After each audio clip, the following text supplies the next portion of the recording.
Oh, you know what? We totally skipped over something, and it's okay. We'll come back to it. It was, is now a right time to buy a house? And we kind of already talked about it. It's okay. We already kind of talked about it, but I wanted to kind of end asking you to like state your case, like you're convincing the court and the jury.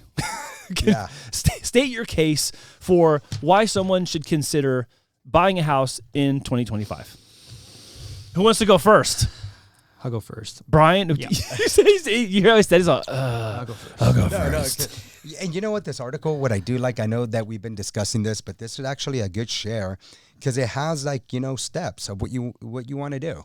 So it just brings a lot more clarity to a first-time home buyer or somebody that's just entertaining the thought of actually purchasing a home. So I think it's pretty good.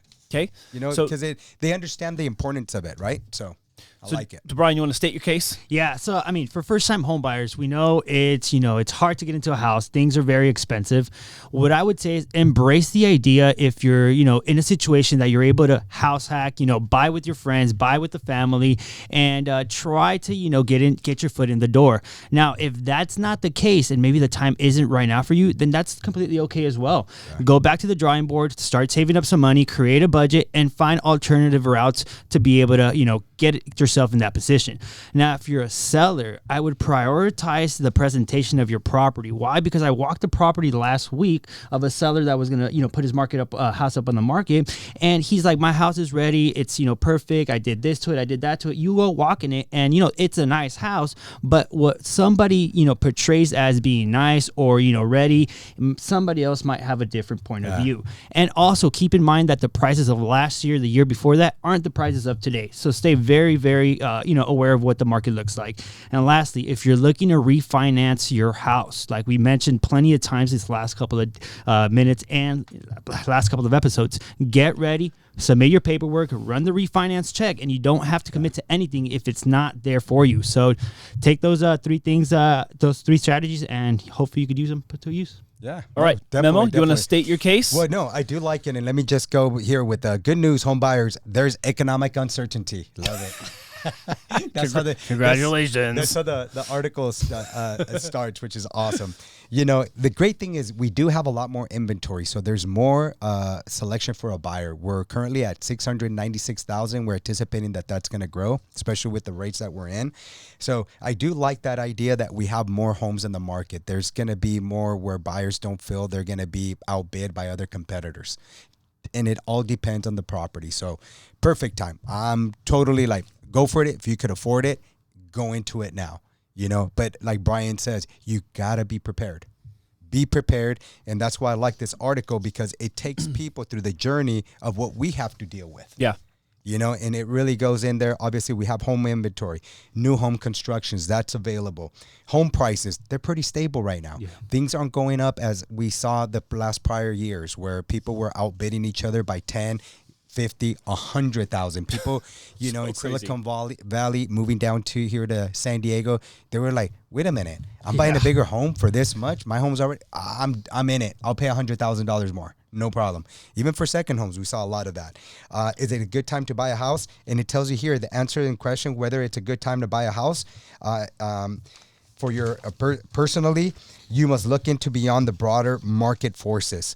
Buying a home is more considered macroeconomic factors. What is that telling you? That you really have to pay attention to all the little details. Put yourself in a position to make sure that you're going to bring that need to your family and yourself. So it has that. And then what do you see in 5 years? I like it. Like, visualize yourself. So I do get into this investment. I'm already making the sacrifice to get into this home. What do I visualize in 5 years from this? So sorry, I'm going through all this, but I just that's what I asked. I was into it. Your income, got to be very careful with your income. We want to look at longevity. When we look as lenders, we want to see how long have you been in your employment? Is this just a new thing that you just got into the last couple of months? And then reassure yourself that this is going to be a job that's going to continue. Now, for people that have been there 5-10 years, the likelihood of them continuing with their job position and possibly getting pay increase is higher likely. Mm-hmm. So that's a good thing. And I'm glad that they put that. The other thing to really consider is your credit score. People consider, again, to Brian's point, prepare yourselves. Make sure that your credit utilization is below 30%. If it's higher than that, instill new habits to make sure that your utilization becomes lesser than that 30%, if all possible. What do I mean by that? If you have a credit card that's $1,000, and I'll keep it simple, make sure you don't charge it above $300. That's 30% of utilization of that credit. Okay, so we want to always make sure that we stay there. Current debt. We see a lot of people, hey, you gave me the credit card. Why do I need to pay you on time? It's your fault for giving me that credit card. All right? Don't do that. They give you a credit card because they thought you're going to be responsible. Pay that on time. Make sure that all your credit, even rent, right now we're starting to see a lot more underwriters asking for rental verification. Want to make sure that when we request this document, that your landlord is going to say you've been paying on time. That right there can disqualify you. That's a negative thing. So I like that. Your savings, figure out what you're ready to put in, whether it's going to be 3.5%, 3% down, you're going to do down payment assistance, whatever that may be. Make sure that you figure that savings portion out, because when you get into this property, it's going to probably require paint, flooring, your needs, like Brian mentioned. To some people think their house is ready, and when you look at it, it's like, hey, that paint can gonna do it here. I want to say that in the nicest way possible. I'm sorry, I'm Hispanic. We like our yellows and like pink. Hey, there's nothing wrong with those colors. Pink it up. And then in the next room, green. Hey, no joke. We had like a yellow wall at our house next to a red wall. It looked like we were USC Trojan fans. There you go. See, so all these things factor in. So I know it's a long one, but just prepare yourself. I think if you're well prepared with that and you already set that on paper and you kind of did your whole checklist, yep, I'm there. I have savings, perfect. My utilization is there. Then kind of check it off and make it fun for yourself. So when you get into this situation, which is a huge sacrifice, because your mortgage, your rent may be at $3,000. Next thing you know, I'm at $4,500. Guess what? There's a lot of things you're going to have to change for that to happen. Yeah, I really appreciate the way that you said that. It's put so simple, and like it's literally like, checklist. Yeah. Make it fun, right? Make it interesting. The process doesn't need to be so so complicated.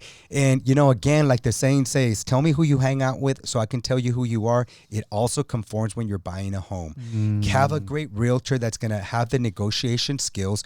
Don't just go with the friend that did one transaction too. Hire the proper person that's going to go out there. Because remember, right now with the whole real estate market, who's responsible for the buyer's commission? Realtor's buyer's commission. Well, if the seller isn't, putting forth that a commission, then the buyer is. And they're signing this agreement prior to seeing homes. So what does that tell you? Is the buyer is now responsible for that 2.5%, 3% commission, right? So if you're going to do that, make sure that your realtor is identifying homes where the seller is willing to cooperate and pay that fee for you. Yeah. And that's what I'm saying is you got to go with a strong realtor that is a great negotiator, because that's just part of the whole process. Can't stress enough. Then you have your blender, whoever you guys are using, make sure they're understanding the market. Right now, we are lock it, dock it, put the money in your buyer's pocket. It's like, we're not playing this whole, let's float this thing. Like, if is the rate good for you right now? Are you going to buy points? I don't think so, because we're going to refinance. We see things happening right now, so we can kind of foresee the light at the end of the tunnel. It's like, let's put them in the better position so they don't throw their money away. Yeah. Especially if we're going to refinance them. So those are things to consider. Is your loan officer is no longer just an order taker. If they are, make sure that you're that savvy to understand what you're getting yourself into. If you're not, allow them to provide you the proof of that guidance. Yeah. Yeah. Basically, don't try to sit in the driver's seat. Just be a passenger and go along with the journey, and you'll get there safely. Exactly. My other thing is advice, since we're in the home topic, is when you identify that home, there is going to be that inspector that inspects your home, and a lot of times we go into the property and we start chatting with our realtor, because most of the time they're there with us. I'll get away from those conversations. Go to that property, go and pretend you're washing dishes, go to this John and sit on the John and just kind of look around and say, do I see myself here? Or what flaws do I see that I think I should negotiate? Because that is the time. Like, really get that feel of that property to get you moving in the best direction possible. Awesome. So I have 3 words for you guys. Oh, thank you. And it's from one of our guests that was on Friends of Mortgage Shares, which you're going to love. It's success leaves clues. Mm-hmm. So Sam was here and he was talking about success leaves clues, and I think there are 3 things that are evidence of success that people should take advantage of when they're going to buy a house this spring and this summer. Number 1, inventory. We have had, at the end of March 2025, we had 73 consecutive weeks of inventory increase. 73 weeks. The second thing is price stability. It is average for us to have 30 to 35% of listings with a price drop. That doesn't mean a price plummet, a price drop. Even if it's by $100 or $1,000, it's still considered a price drop. That number has not changed either. So that really? is I would have thought that increased to like 38, 39%. No, it's still right around like that 34 to 36, which is kind of within range still. Yes. So because it hasn't spiked, that's why I'm saying the success leaves clues, right? So one of our clues is inventory has been increasing. So we had inventory. Next clue is price stability. It's kind of there because we're within that range of what's normal for price reductions in listings. And the last thing is success leaves clues, which is the administration said we need housing to be made affordable again. There is only so long that they're going to tolerate it being unaffordable before it actually becomes more of a heavy hammer blow to the head type thing that people are going to have to start taking action on the developer side, the industry side, housing agency side, politician side. Like, just watch. If we get 6 months in this administration, 9 months in, and there's no action on that, or there's no forward progress on that, the hammer's going to fall. Yeah. Success leaves clues. You can take that one to the bank. Trump versus Powell, 2025. Yeah.